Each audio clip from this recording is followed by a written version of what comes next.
Hello guys, for today's video ay talakayin natin yung paano kumuha ng HPG clearance o change name. Pa-change name tayo sa ating motor. Una-una sa lahat guys, sana kumpleto yung requirements nyo sa motor nyo. Original WRCR at valid ID ng first owner na may pirma. Tapos deed of sale. Tapos huwag mong kalimutan guys, magdala ka ng ID mo. Una-una, ipa-xerox mo lahat yon. Yung WRCR, photocopy mo. Tapos deed of sale, i-photocopy mo.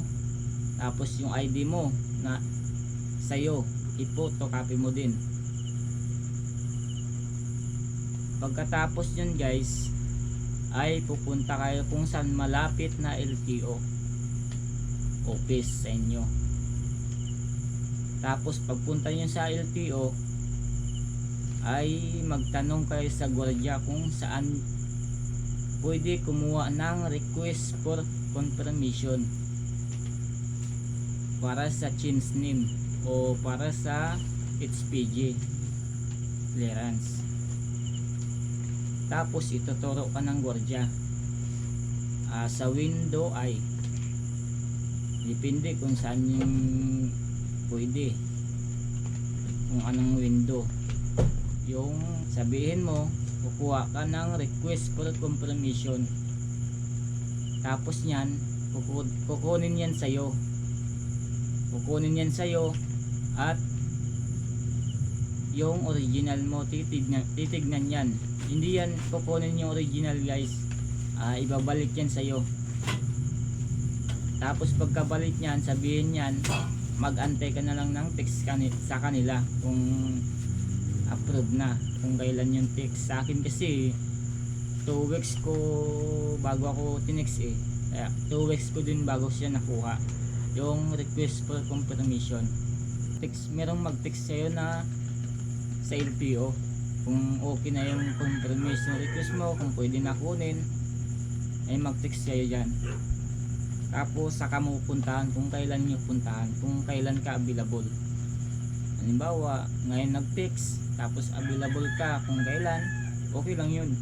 Basta ang importante may nag-text sa'yo na LTO na okay na yung request for confirmation mo.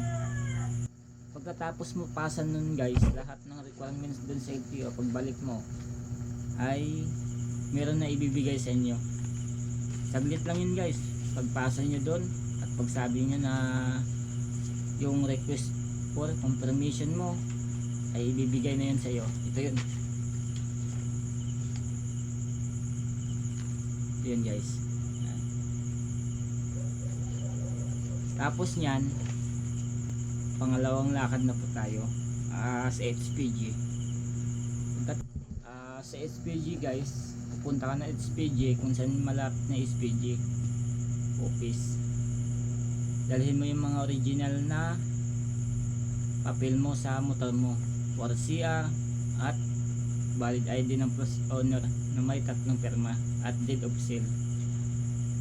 Tapos yung request for confirmation mo na original, pa-xerox mo yun guys lahat, pati yung valid ID mo, tapos pirmahan mo, pa-xerox mo din yun lahat. Tapos pupunta ka na ng HPG. Saglit lang yun guys, sa HPG kukunin yung engine number mo, tapos chassis number doon at pipicturean ka lang. Magbayad ka doon ng 650. Kung gusto mong ayaw mo nang pumunta sa lang bank, mag-add ka na lang guys. Depende yan sa'yo kung gusto mong pumunta sa lang bank, kung ayaw mong pumunta ng lang bank, ng bangko.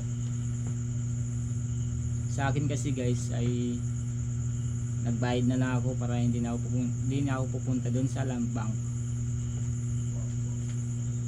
Ipicturean ka doon kasama yung police, pati yung motor mo, harap yung dalawa. Tapos yun na yun, at